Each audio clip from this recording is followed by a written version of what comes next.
Bonjour, la bromélaïne. On entend parler très souvent de la bromélaïne et on ne sait pas trop ce que c'est. C'est une association de molécules enzymatiques que l'on trouve dans l'ananas, en particulier au niveau de la tige de l'ananas.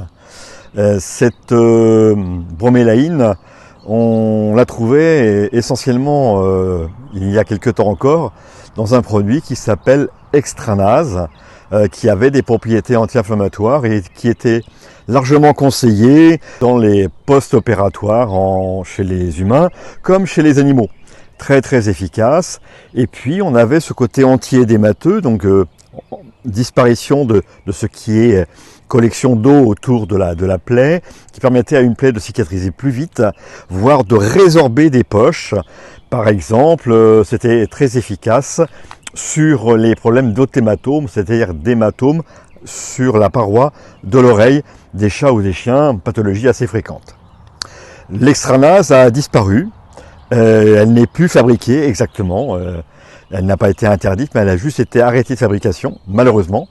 Et donc maintenant il faut utiliser la bromélaïne que l'on va trouver en pharmacie ou magasin bio, en gélule de 500 mg.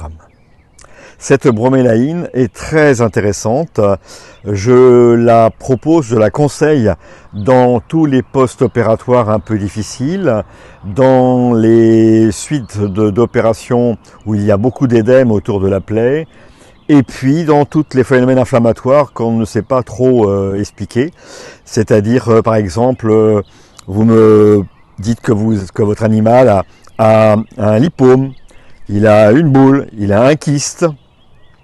Eh bien, en première intention, on va donner de la bromélaïne pour qu'elle digère, pour qu'elle absorbe, pour qu'elle fasse disparaître tout ce qui peut être inflammatoire et œdémateux autour, de façon à réellement voir quelle est l'importance du kyste, de la tumeur qui peut persister.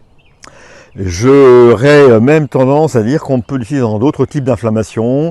Certains l'utilisent pour l'arthrose, avec pas vraiment de grande différence avec les traitements habituels. On peut l'utiliser aussi dans tous les phénomènes inflammatoires, même au niveau de la peau, comme à l'intérieur du corps. J'aurais tendance aujourd'hui à l'utiliser aussi sur les phénomènes cancéreux lorsqu'il s'agit de tumeurs. On ne parle pas de lymphome, mais de tumeurs, souvent cutanées, dans lesquelles il y a des phénomènes inflammatoires périphériques.